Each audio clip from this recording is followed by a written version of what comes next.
Welcome to Out of the Box Gaming. Today's episode is a little special.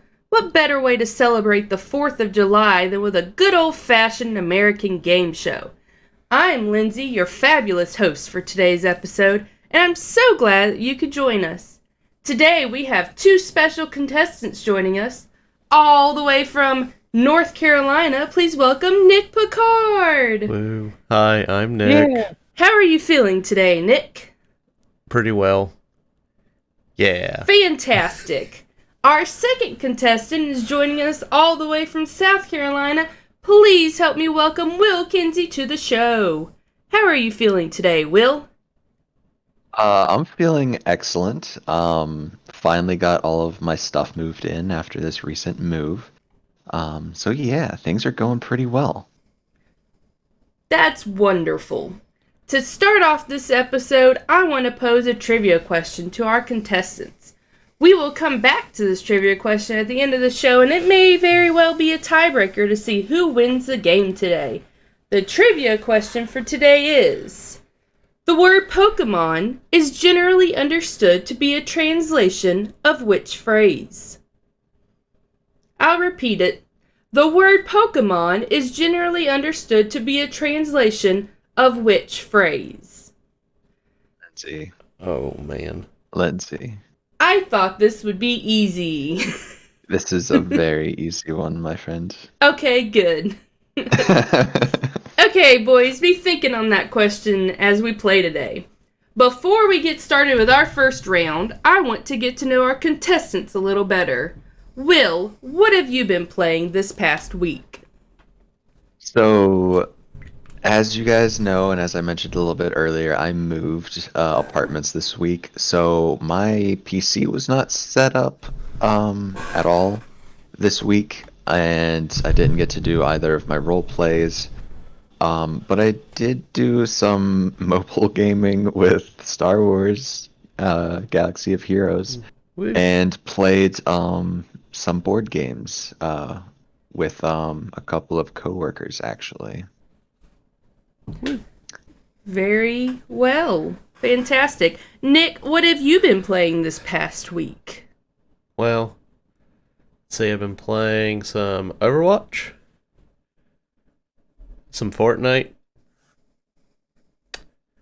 some Assassin's Creed Freedom Cry, a little expansion thing after Black Flag, and Animal Crossing. So, I think that's it. Was that 4 or 3 that you just listed? 4. Okay, what you guys don't know and what I just made up is that you get a bonus point for every game you played this past week. Ha. What? Ha. What? I'm trying to think if there's any more games that I played. Nope, we're done. What? Okay, it's time to get this game started with our first round. Round 1 is called Ranked. For this round, each of our contestants are going to give us their top 5 games from their childhood. We will start with number 5, and we will work our way up to the top spot on each contestant's list. After each game listed, the contestants will tell us why they chose that game. The contestants will get points for each unique game that is listed. If there is a game that both contestants list, they will have to face off and compete for the point. Each contestant will tell us what that game means to them, and it will come down to the judges to pick who gets the point. Who are the judges, you ask? It's me. I am the judges. The winner at the end of this round will get absolutely no advantage moving forward. Nick, why don't you start us off with the number 5 spot on your list? Okay, Lindsay, my number 5 spot is going to be, I don't know the actual name of it, but it's the pinball game from the Windows back in the day. Yes, Space Cadet Pinball. Yeah, Space Cadet Pinball. That is definitely in my top 5, because I remember whenever I was younger, if I was just kind of bored or didn't know what to do, I'd go over to that, nice little computer that we had, and I pulled up Space Cadet, and I would just play. I don't know my highest score, I know it was in the millions. But yeah. Yeah. Very good. Will. Wait, what? I was going to ask if you ever played it. Oh, no. Oh, you're missing out. Will, what is your number 5 spot on your list? So my list isn't necessarily like super awesome games, but they're definitely the most memorable games from my childhood. So number 5 was actually the very first video game I ever remember seeing or playing back on like a PlayStation 1 or it might have been PC when I was maybe like 3 or 4 years old. But Mech Warrior 2. It's really like the series is not super well known and kind of died off, but for the time, it was super advanced and really complicated. I mean, as a basically a baby, I did not understand, but as I got older and went back and played it because I had the disc for so many years, um, I learned you could move the cockpit and the legs independently from one another. And the game came out in the early 90s, and it was like, yes, I think it started as a PC game and then went to PlayStation. And we're back from our unscheduled technical difficulties. So Will was telling us about his number 5 spot on his list, which was Mech Warrior 2. Yes. Was there anything else you wanted to say about that game? Yeah, it was just it was very ahead of its time, and it really stuck in my mind from my childhood. And yeah, that would definitely have to be the number 5 spot for the games, at least the most memorable games from my childhood. Very good. Nick, Mm-hmm. let's move on to our number 4 spot. And I changed my mind. Will is going to tell us his number 4 spot first. Will? Fantastic. All right, so number 4 for me, it's not necessarily one specific game because I had a few of the games growing up, but Twisted Metal. They were a really fun series, and I'm sure a lot of kids played at least one of them at some point. Um, I don't know, Nick, did you ever play Twisted Metal as a kid? I did not. The only thing I know about it is there's a big like ice cream truck looking vehicle with a flame head on top of it. Yeah, that's pretty much, well, depending on the storylines, but usually he's the main antagonist or one of the two or three. Um, he's a clown, like an evil clown. It's called Sweet Tooth. Uh, But yeah, so it's car combat and it's absolutely ridiculous. You've got all these different characters who have modded out their cars to compete in a tournament where at the end of it, well, there's different storylines, but usually at the end of it, they get a wish granted for them. Um, and I think the main conflict is one of the characters, Calypso, and the other character, Sweet Tooth, are always going back and forth, basically wishing that they were the leader or they were the boss of the competition. And that's, I think, the main conflict in the game. But really, it's just a smashing, shooting, exploding carnage fest. is it And just driving a car yeah, around?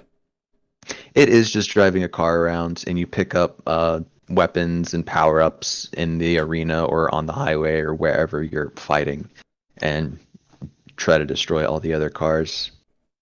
Um, yeah, yeah. Very exciting. Nick, Yeah. what about your number 4 game on your list? My number 4 game is Rock Band. Ooh. And not just, Oh. specifically Rock Band 1, but, mostly Rock Band 2. Can you do that there? But mostly Rock Band 2. Sorry. Yeah, just after playing like the first one, I really enjoyed it. It's one of those games where it's best whenever you play with other people. Obviously, so you be a band. You don't want to be a solo artist in Rock Band. Exactly. Um, It's a but yeah. new game, solo artist band. Yeah.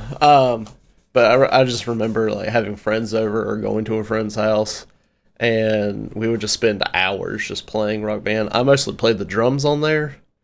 That was my thing. I was not very good at the guitar or bass, and singing. Well, I just can't sing, so I mostly did the drums. And I remember friends and I, whenever we would do like I guess it was like the story mode in there, where you would make a band and then you would go to different gigs to play different songs. Yeah. Our band name was Harpley Arpleys. Oh no. I'm sorry, what? Harpley Arpleys. You will be getting minus a point for that. What? I'm kidding. Hey, he got like 4 extra points earlier. Hey. This is a game where the points don't matter. But yeah. What is it? You should get -4 points for saying your points don't matter in your game. I didn't say that her points don't matter. I'm just saying that the points in general don't matter. Okay. What? But yeah, I mean, I had there's a lot of good songs on Rock Band 2. I think one of my favorite ones that I played was Foreplay Long Time by why is their name escaping me? Oh man. I know the song. Don't remember the band. Is it Boston? I believe so. Yeah. That was probably one of our favorite ones that we would play. Other than that, Wanted Dead or Alive by Bon Jovi. Like, Oh yeah. gosh, man. Rock Band, that was such a great game. Like, that just introduced me to the best music. Like, songs that, I've heard of, but I didn't know, like, who it was by or the name of it. But after playing it, man, my taste in music was, just changed to that. And, I don't think anything's better than rock. Very That's good. actually a very cool point. Like a lot of kids did end up getting introduced to new music through like Rock Band and Guitar Hero. Yeah. Mm-hmm. Very good. What about moving on to our third spot? Nick, what is your game in your third spot? My third spot would be Halo 2. Yeah, specifically Halo 2. I just remember growing up, I think that was the first one where I actually played online gaming, and I would just spend hours playing it was SWAT game mode, where you would go in and you would have a BR and a pistol, I believe, and you're basically like one-shot kill. So Yes. I guess it would be One-shot equivalent. headshots, I think it was. Yeah. So I guess the best way to compare it would be like in Call of Duty hardcore mode, where it doesn't take as many shots to kill somebody. But yeah, I was addicted. Like, I went over to a friend's house. He showed me the Halo 2 online, and I had a lot of fun. I wasn't good at it at the time. But then after that, I got into it and I played more, and SWAT was definitely my go-to game mode. I know there was one map where I think it was like the alien spaceship. I'm not really, good at remembering the map names, but I would just keep my gun at the exact like head level where it would be, and I can just walk around in a circle around the entire map, and if anybody like showed up, I basically could get the headshot on them. And if it wasn't the online gaming, I know when friends would come over, we would have, battles against each other We would try to do the super jumps that you could do on some of the maps. That was always fun trying to do, just, mindlessly, playing and then trying to accomplish that. And then probably one of my favorite things is when you're going through the campaign, there was one mission. I want to say it was like the second or third one, but one of my friends showed me a way to get like outside of the game. So, games that'll take you on that like linear path with, the older games, but this one, I think whenever you spawn, if you turn around, you can jump on like a light that was above a door, and then you can jump up from there, and then you're basically on top of everything, and you can like walk around, and then you would just basically be skipping over the mission by doing this. And then at one point you'll get to like a wall where it just looks like it's nothing. Like it's just like you would fall through the map or whatever, like how that looks. And there's a certain spot where you can jump up, and you would just be like on an invisible platform, and you would just go walk around all of that, and you're skipping like over half the mission by doing that. And then you'll come around in like this street area, and you can see the enemies, and you can start picking them off from where you're at. And That's cool. and they wouldn't know where you're at, and they wouldn't shoot you because you're like outside of the game. So I always had fun. Like friends come over, and we would just like get to that point and see if we can do that glitch like every time. It was a lot of fun. Lot of good memories with that. Very neat, and what a great way to cheat. Will, what about your third ranked spot? Goodness.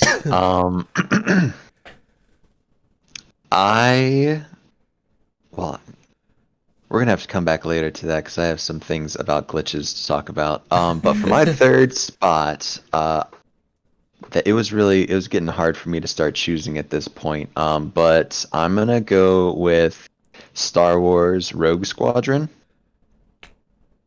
I don't know if you ever played that one, Nick, but it was incredible. Like, it came out in 1998, 1999, something like that.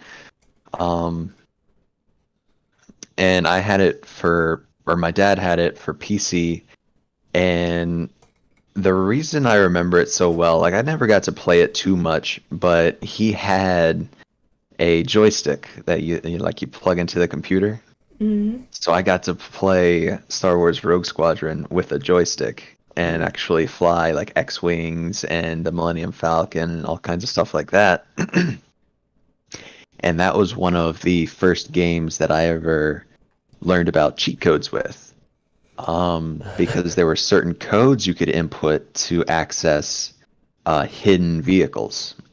So one that I think I still remember to this day, you could type in, it was either Wookiee or Chewbacca. It was one of the two. You typed it in, and you could then pan the camera in your ship selection screen past a couple of other ships, and the Millennium Falcon would be available, which it normally wasn't available. Ooh. And you could do that with a few others. There was like the Snow Speeder. I think they put one of the rare TIE fighters, like maybe a TIE Interceptor or something in there. And I think there might have been like one of the Sand Speeders, the Tatooine Speeders. There was a Naboo Starfighter, but there were all these like secret ships that you could like put in a code and get to fly those around. But I was absolutely obsessed with that game when I was a kid. So that definitely takes at least the third spot. Very cool. Again with the cheats. Yeah, Will, yes. moving on to your second spot. Well, hey, that's not fair, but okay. So second spot can kind of go to an entire series, but mainly there's one game in the series that stood out to me, that I just played and played and played, and that was Pokemon Crystal. The second generation of Pokemon games are still to this day my favorite, and even the creators have come out and said that that was intended to be the original end, and that game was pretty much the most complete, until obviously some of the later ones. But I had that. I guess it was the Game Boy Color version of it, but I had a Game Boy Advance. But they were backwards compatible. Shout out to Nintendo being backwards compatible. Um, so I played that so much that was the first of my Game Boy games that its battery died. Which I don't know if you guys know about that, but Game Boy games have little batteries in them that keep their memory going. So Oh. after I think it was estimated that the batteries last somewhere between 10 and 15 years. Mine ran out much faster than that because I played it constantly. But the battery, once it runs out, you can no longer store memory on that game. So you can start a new game, but you can't save it. Like it'll say it saves, but once you turn off the game, like turn off your Game Boy, Yeah. there's no power going to that memory anymore, and it doesn't hold the memory.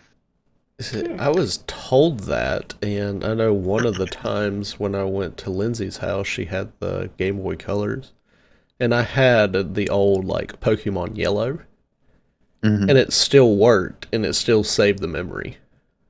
Wow. I don't know if Dang, it that's will like now, but at least 20 years, yeah. right? Well, we have it here, don't we? Oh, I don't know if we do. I thought it was still at your parents'. No, we brought the Game Boy and the Oh, games here. okay. Yeah, I'll just have to test and see if you still can do that, but yeah. Yeah. A couple Now, of my games, I think, well, I haven't tested them in maybe 2 or 3 years now. A couple of my games were still working, but Pokemon Crystal definitely ran out a while ago. now, what were the other ones with Crystal? Or is it like just one other one? Because normally the Pokemon. Crystal was also with Silver and Gold. Okay. Now I was going to say the my favorite out of the Pokemon games was definitely Soul Silver.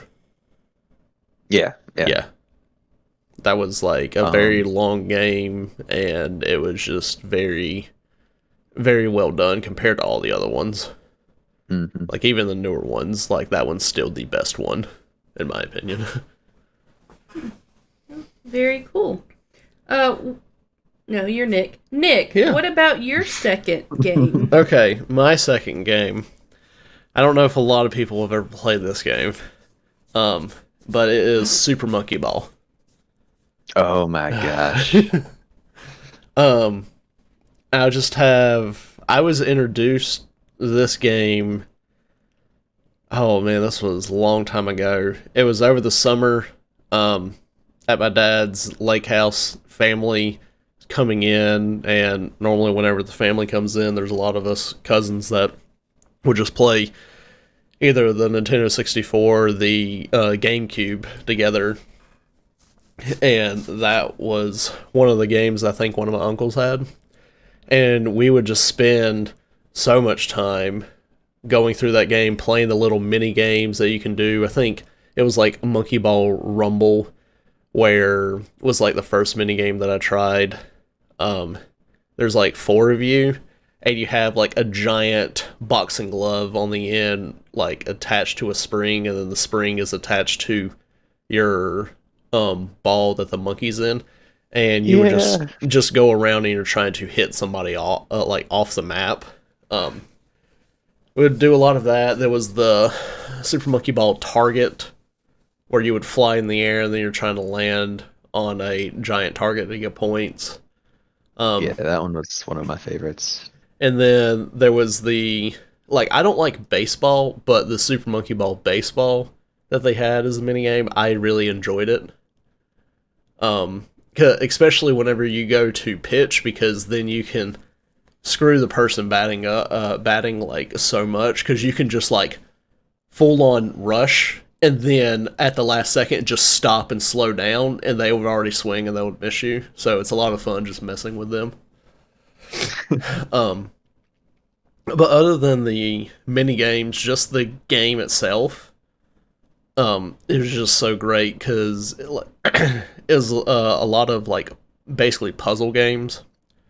It's you get dropped onto a platform. You're a monkey in a ball. You get dropped on a platform, and it's either you're moving the monkey or you're moving the platform that it's on. I can't really tell, but you're just trying to get the monkey that's in the ball to the goal line to like cross the like ribbon or whatever, or I think nowadays it looks more like a portal looking thing to go through it, and then you go to the next level. It's just a lot of like puzzle type games, timing, and yeah, I mean, gosh, that was such a good game. I really wish they would come out with like a remaster of the first and second one because that was the ones that I mostly played. I mean, they do have like a remake of one of the older, the other ones, but it's not as good. Yeah. Very nice. We are now moving on to our number one spot for our contestants' favorite games from their childhood. Yep. Nick, Yep. what is your number one spot? Oh, my number one is going to be Super Smash Brothers Melee. Ooh, Yeah. good choice. Yeah, definitely that one in particular over the others. Like I have a lot of fond memories of the first Smash Brothers, but Melee is when I definitely played the most, and it was the same situation with the Super Monkey Ball. I mostly played it whenever I would see family on my dad's side. A lot of us cousins, we would just spend like sometimes all day just playing that. We would normally do what I think like three stock or whatever.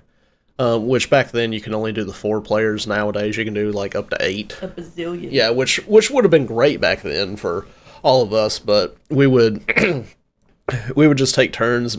Basically, it would be whoever died first would give up the controller to the next person. I wasn't always the best compared to my other cousins. Normally, I had one cousin. He normally would beat us all when he would use Yoshi. There was one time it got down between him and I was actually doing good. And I don't remember the map. It was a Mario map. I think it was like on Peach's Castle. And on this one, every once in a while, Bullet Bill would like just come in, like on one side of the map or on the top of the map, and then just kind of like, be there for a second, and then he'll explode. And Yeah. I was like, the Bullet Bill came in, and I was on the other side, and one of my cousins said, "Oh, hey, if you live through the Bullet Bill, you get an extra life." And I was just, I guess in the moment, I was just like, "Oh, okay." That sounds like a lie. And then I just turned and I jumped to it. And then the thing blew up, and then I died and I lost. And I was like, "What the heck?" And then they just start laughing. And I was like, just in shock.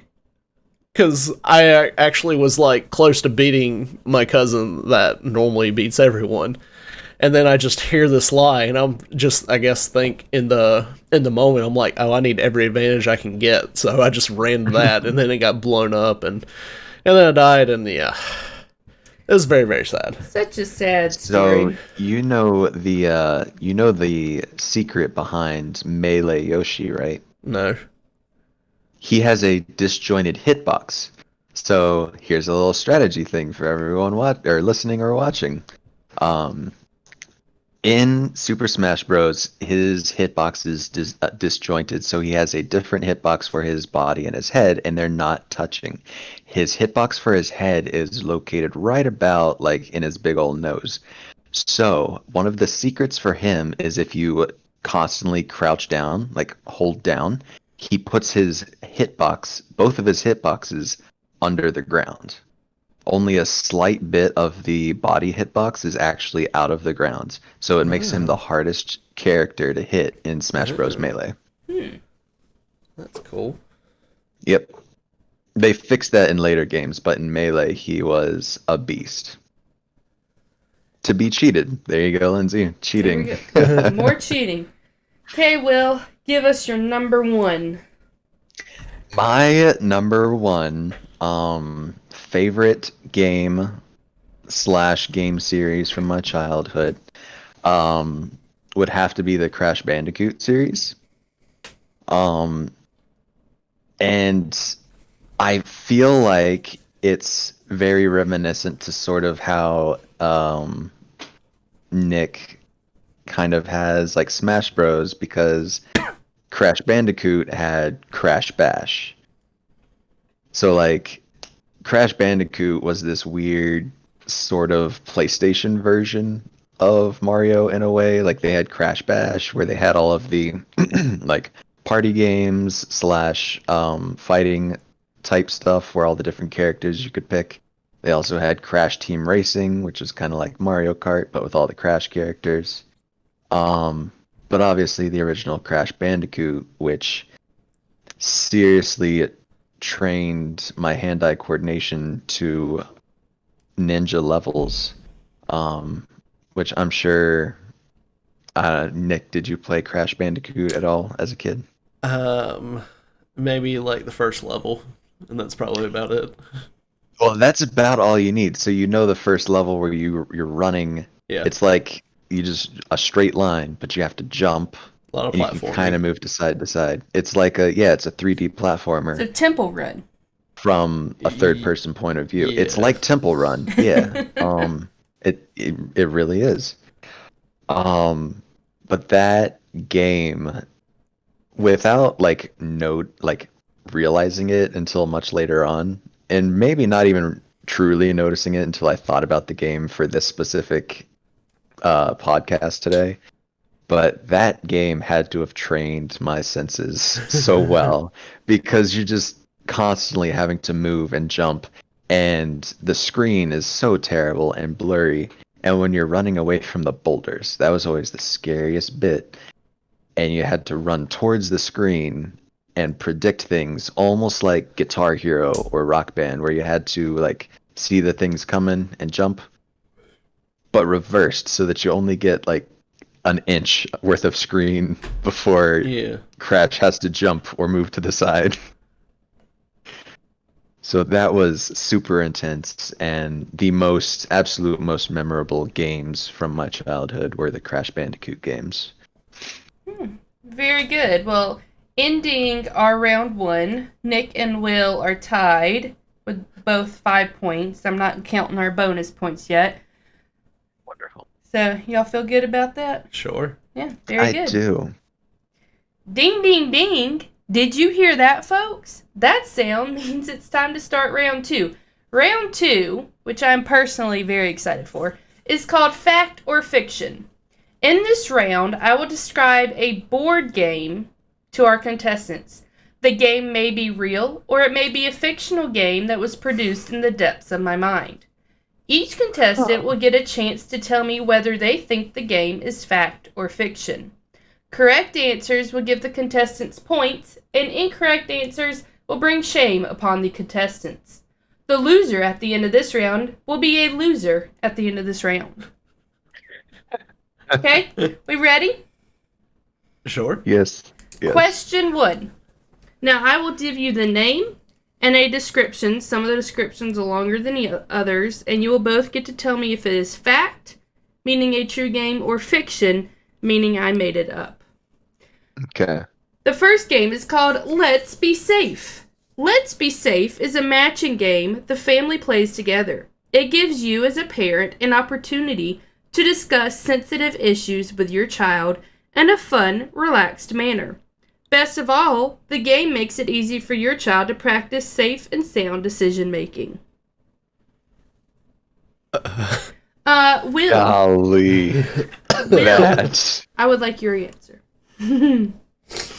that sounds fantastic, and I so want it to be real. Yeah. So I'm going to say fact on this. Okay. Nick. I want this to be real as well, and I want to say fact. You are both correct. Okay, good. Yeah, Okay. I'm Oh my picking gosh. this game up. Oh my god, yes. It came out in 1986. What? And it was a board game by Milton Bradley. Way to go, Milton Bradley. And I believe it also came with a parent, like, little pamphlet thing to help parents discuss these issues with their children. Game number 2 is called Group Loop. The wild, wacky game of tangled teams. Be the first team tied together and win the game. You and your team are trying to tie yourselves together with some ropes, and if you do, you win the game. Nick. I want to say this is fiction. Okay, Will. Yeah. Well, there's been weirder games. Yeah. But I'm gonna say fiction. You are both incorrect. Oh my gosh. This is, in fact, a game that came out in 1978. Wow. You can look it up. I used the website Board Game Geek to look at all these games, so I'm sure there's information on there as to... That's so funny. Well, they just give you a bunch of rope. Yeah, I mean, I guess you could... They sold people rope and a pamphlet. Yourself. That's what they do. Yeah. Okay. Game number 3 is called Retirement Plan. Can you be the first one to retire? In this game, the players pick their career and invest in their 401k. Players move around the board and try to avoid career setbacks and life emergencies. The game ends when all players have retired. The first one to retire gains a bonus, and the winner of the game is the player with the best retirement plan. Oh my god. Will, you answer first on this one. It's like an even more real version of the game of life. It's like what I asked for back on our board games episode, where I was like, we need an updated game of life. I'm gonna say that's fiction. Yeah. I mean, she was reading this description. I'm like, isn't this life? This like the is game? life. So I want to say fiction because I think it's life, but she changed the name. It is indeed fiction. I did not think of the game of life when I created this. And I thought I did a really good job and was going to convince you that it was in fact fact. I mean, I would love to play that game. I wouldn't love to play the rope game, so that says something about your ability to come up with games, Lindsay. Well, just you wait. Okay. Game number 4 is called Funny Finger. Players match up other players' fingers, which are sticking through holes in the finger fence. Oh, God. I believe Nick gets to answer first. This is a much weirder game than some of the others. This is weird. I want to say this is fact. It sounds just too weird, and I feel like someone created it. It's so weird that it could be like it's like one of those super weird ones that you would have seen on like Cartoon Network when you were a kid, you know, like early 2000s Cartoon Network when they were just marketing just weird crap to kids. But God, I gotta be different from you at least once, so I'm gonna say fiction. Okay, well, I hope you play this game and Group Loop on the same night, because this one it's fact. It's a real game that came out in 1968.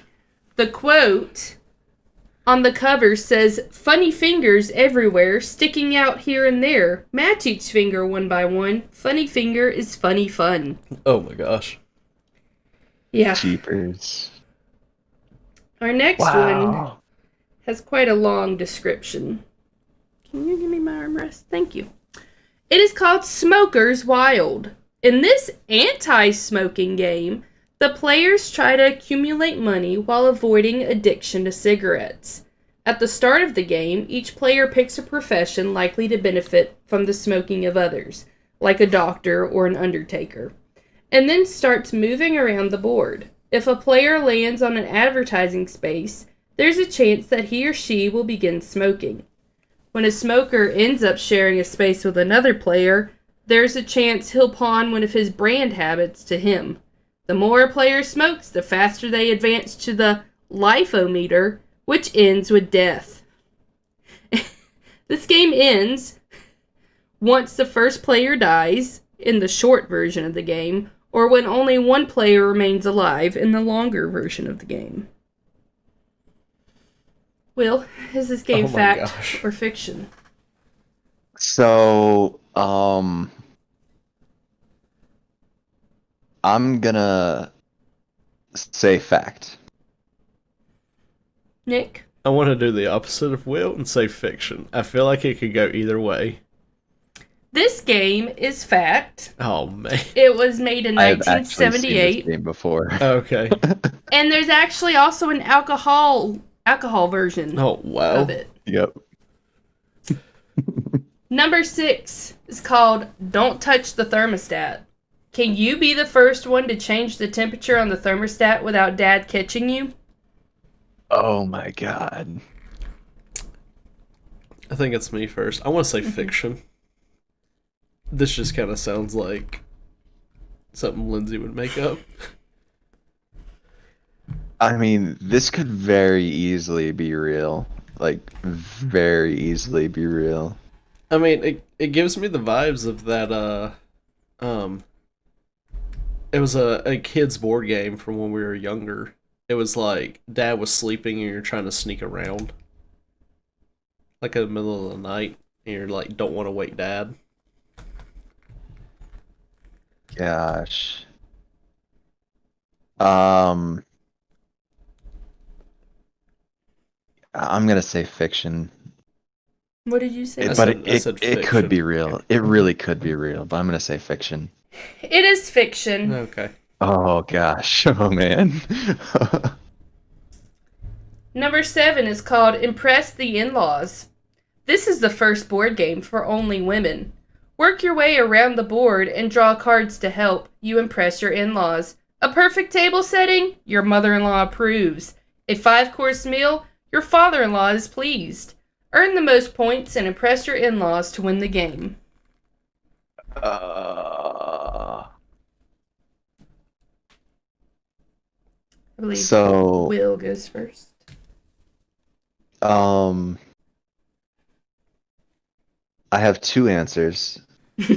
Well, there's only 2 choices. Apart from it being did you say women's only? Yes. Mm-hmm. So apart from it being a women's only game, this game is too real. But I'm gonna say it's fiction. I'm gonna say it's fact. It sounds real. It is fiction. Dang it. But if it was real, it probably would have come out in the 60s or 70s. Yeah, that was very misogynist. Yeah. I was pretty pleased with this one I came up with. Number 8. We have 10, by the way, so 3 more. Number 8 is called Intern. A sort of Monopoly clone that is set up in a hospital. Each player is an intern trying to admit patients, diagnose them correctly, treat them, and then discharge them from the hospital. Instead of money, the interns try to collect hours of sleep, which is worth more than money in the hospital.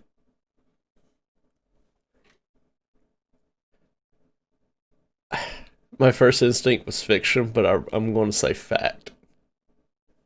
Will?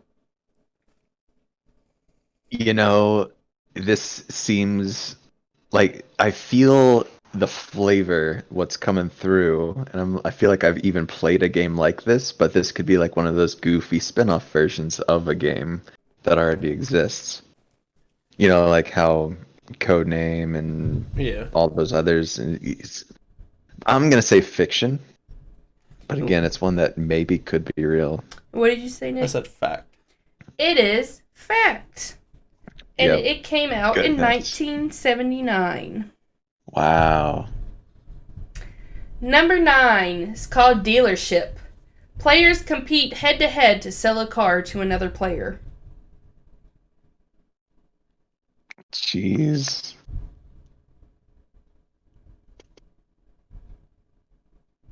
Am I first? Yeah, you are. Yes. Oh man. I'm gonna go with fiction. This game sounds interesting. Like, It sounds like it'd be super fun, and I really want to play it. Honestly, like with our group of friends, I would just kind of want to, like, even if I don't play, I just want to sit back and watch. But I'm going to say fiction as well. But I hope it's real. It Same. is fiction. Dang it. But I think there's Lindsay, a similar... you need to come up with games. Thanks. When I looked it up on Board Game Geek, there's a similar one with cards. I think. I can't remember. Anywho's, moving on to our last one.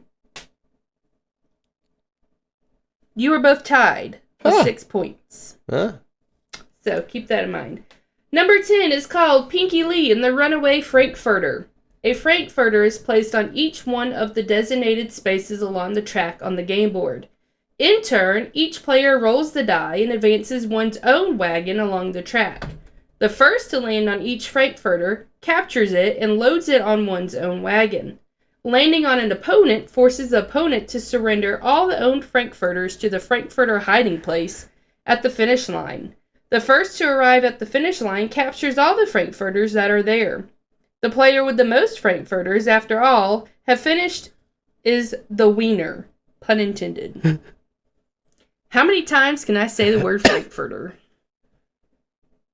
Okay. I want to say fact on this game. And I don't know if I want to give the reason. Okay. Yeah, so I'm going second, so I'll say fact and I'll give the reason. Okay. Pinky Lee was like a person, Yeah. like Okay. yeah. A comedian? Maybe? Yes, for like I like a kid show or something like way back in the day. Yeah. But yeah. I don't know what hot dogs have to do with it, but you said Pinky Lee, and I'm like, I don't think that's a coincidence. So I'm saying fact purely based on that, and you could have snuck in some sort of sleeper thing. Nick, what was your reasoning? My reason is that Yeah. seemed very in depth for you to come up with Yeah. that. So yes, That's it is. disrespect. It is a real game. It came out in 1954. It does not interest me at all. Okay. So, you both have won 7 points from this game, meaning with the exception of bonus points, you two are tied. Now, before we... tying and everything. Yeah. Now, before we continue on to our third and final round, a message from our not, but we are open to it, sponsor. This episode of Out of the Box Gaming is brought to you by the Nancy Drew Game Series. Are you a sleuth? Oh. Do you like mysteries and puzzles?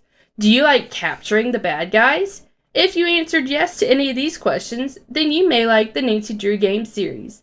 Play as Nancy Drew and find some clues, catch some baddies, and solve some mysteries. Rated E for everyone. That's my producer pick.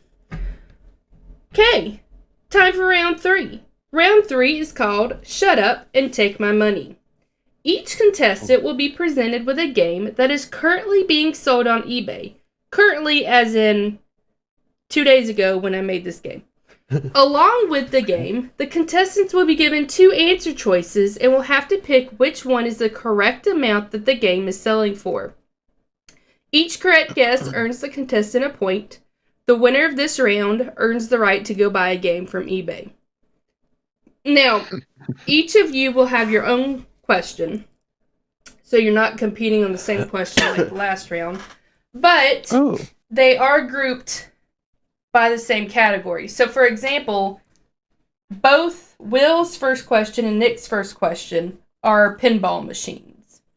So, Will, you get the first one. So, this is a pinball machine that was owned by Slash from Guns N' Roses and is an official Wizard of Oz pinball machine. Is it selling for $190,500 or $19,500? Is it signed by anyone? I don't know. But there is a picture of Slash standing next to the game. I'm gonna go with the 19,000. Do you get the picture as well? If you I'm sure almost for said authentication, Google probably. it on eBay, but yeah. So you said 19,500? Yeah. You are correct. Sweet. Nick, your pinball machine is a Super Batman 66 limited edition pinball machine. Is it selling for $24,999 or $4,999? Let's go with the 24. Sounds too. That sounds great. You are correct. Oh yeah. I was about to say, if it's the 4,000, then we might be investing in a pinball machine. No. Okay, the next question for each of you relates to a Game Boy. Nick, Uh-oh. a Game Boy Color Pokemon Pikachu Edition Nintendo System Yellow and Blue Game Boy. That's the title of it on eBay. Okay. Is it selling for $199.94 or $299.94? Oh man. Is this like a special edition one? I assume so. It's the picture. It Yeah, had it had Pikachu on it. Okay. It was a special edition Game Boy. Okay, The Pokemon Yellow. Let's go with yeah. the $299. Is that what you said? $299.94. Yeah, let's go with that one. You are incorrect. It What? is $199.94. That's a good deal. I might be jumping on eBay here. Will, yours is a Nintendo Game Boy Original Oh, God. DMG-01. I don't know what that means. Is it $89.99 or $77.99? Oh, that's not nice. What were the options again? $89.99 or $77.99?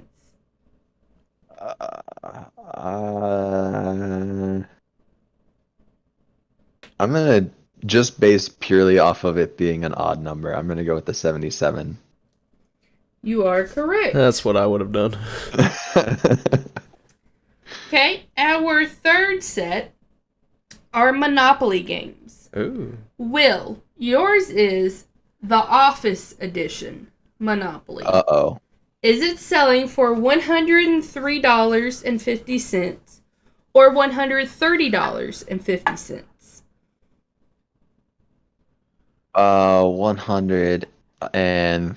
$103. You are correct. Ooh. Nick, Yeah. yours is a Donald Trump edition. Oh my gosh, Oh, that's an man. actual thing. Apparently it is. I looked at it, it didn't look like one of the fake ones. I don't know. It's not like That's ironic, 'cause Trumpanopoly he or something declared like that. bankruptcy multiple times. Anything that is like the name with Anopoly is fake. It wasn't Trumpopoly or something Okay. like that. All right. Is it selling for $4.60 Oh man. or $4,600? I'm going with the 4,600. Yeah, you know it. Oh, You yeah. know it. You're right. I just thought it'd be funny if it was selling for $4.60. Next one are consoles. Nick. Yeah. A PlayStation 1, which is quote unquote the rarest in the world. Okay. Is it selling for $2,600 or $26,000? I feel like that's just way too expensive. It had For- some sort of image on it, and I could not figure out what it was. Oh, so it's not just a PlayStation 1. It's No, like, it's some sort of special, quote unquote, rarest in the world. I should have included pictures in this game. Next time, I'll include pictures. Man. I want to go with the lower end. The, 2,000 and something? 2,600. Yeah. It is selling for $26,000. Jeez. bye. No one's buying it right now, No, but that's how much obviously. it's going for. Will, yours is Yes. an original Xbox bundle.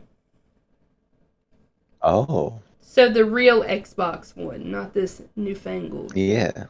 Is it, I forgot to give you the choices. Is it $3,500 or $35? You cut out there majorly. Is it $3,500 or $35? This is a bundle, so I think it's got a few things with it. I gotta say $35. It is $3,500. Oh, man. Wow. Really? Yes. Comes with a trash can to put it in. Joke. Yeah, I mean, goodness. Last one is a miscellaneous category, even though I could have come up with a category for it. Will, a Jeffrey Parker handmade luxury leather Scrabble board, is it $18,000 or $1,800? 18,000. It is $1,800. What? It's leather. It's all leather? I believe so. Wow, that's a Luxury good leather at price. that. Yeah. Nick, Good Yeah. price. a Risk game Okay. that is Game of Thrones edition. Okay. Is it $657 or $65? Now just trying to think if that's one that's just discontinued. Yeah, I mean, after that last Yeah. season. Oh. Yeah. Let's go with the 65. That was the option, right? Yes. 65? Yeah, let's go with that one. It is $657. Jeez, it must be discontinued. Wow. So, That's incredible. the end of this round, which is the last round, Will has I think we're 3 tied. and Nick again. has 2. Oh, I thought we were tied. If I did that correctly. So 10. So right now Nick has 14 and Will has 15. It's almost time. Well, I just sort of gave the score. It's almost time to come back to that trivia question that I posed at the beginning of the show. But before we hear those answers, here's the current score. So, including bonus points, Nick has 18, and Will has 17. Oh. Did I math correctly? Whoa, really? I don't know don't how know. many bonus points I have. 12, 13, 14, 15, 16, 18. I'll accept it, though. 12, 13, 14, 15, 16, 17. Oh, nice. Yeah. So, Cool. this Cool. bonus question could tie it up for Will, or Nick could have it. So, that question was, the word Pokemon is generally understood to be a translation of which phrase? It seemed like Will knew this, so I want Nick to answer first.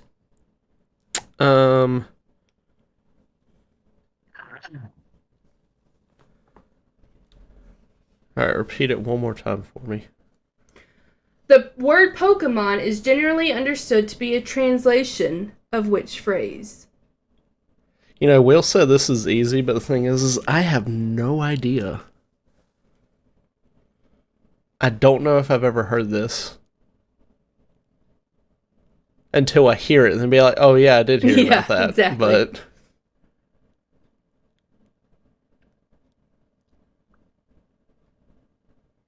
a translation. Of which phrase? Pokemon. Is that your answer? Yeah. Okay. Will, what is your answer? So, unless I'm about to make a fool out of myself, like, I really hope you're not asking for like the Japanese name or something like that. But I think what you're asking for is the full name, which would be Pocket Monsters. Oh. Dang it. I have heard of it. Yes. So the answer is Pocket Monsters. Dang it. Pokemon is the Doesn't really make sense stylized. because Pokeballs go on a belt, not in your pockets. Boom. Yeah. It's a stylized contraction of Pocket Monsters, which the series was originally called in Japan. So, this is awkward. Because It's now a tie! because it's a tie. It's a tie. I should have had a I'll let Nick do it. tiebreaker prepared. So the winner of today's game is a no one. There we go. Is that Y'all don't tie and win, just no one wins. We both Okay. win. Does that mean, Lindsay, that you get to just... I suppose so. I was going to let the winner tell our listeners where they can find us, but I'll tell you. So, you can find us on our YouTube channel, Out of the Box Gaming. Our Discord is linked there on the YouTube channel, and several other places. We have a link tree floating around that's got all of our links. Instagram is OOTB_gaming. Our Twitter handle is @GamingOOTB, because the other way around was already taken. You can check out our Patreon and the awesome perks that you can unlock there. Speaking of Patreon, thank you to our Collector Edition Patreons, Cody Watkins. You can find Nick on YouTube, Mixer, Twitch, and Instagram at AceKingKing, and on Twitter at AceKingKing77. Please make sure you leave a review on our podcast on whichever platform you found us on. Before I sign us off, do you losers have any last words you want to share? I would like to say we are not losers. We are just equally winners. So, yeah. Equal winners. Yeah. That's all I have to say. Okay. Yeah. Yeah. Real quick. Honorable mention to Lemony Snicket's Series of Unfortunate Events video game for PlayStation 2. That thing was awesome and a big part of my childhood. I'm surprised that Nick didn't say Sims. It was on there, but I mostly played it after. Later. Yeah, later. Gotcha. So. Well, no one asked me, but my top game from my childhood is, in fact, the Nancy Drew game series, which is why I plugged it there. Hit us up, Her Interactive. I love those games. I read the books, and then I got into the computer games, and I still play them. I waited 6 years for the latest one to come out. I pre-ordered it, and I played it the day it came out. So, there we go. Thanks for listening, and please join us next week. This has been Out of the Box Gaming with Nick Picard and Will Kinsey, and I'm Lindsay Picard. Thanks for playing along.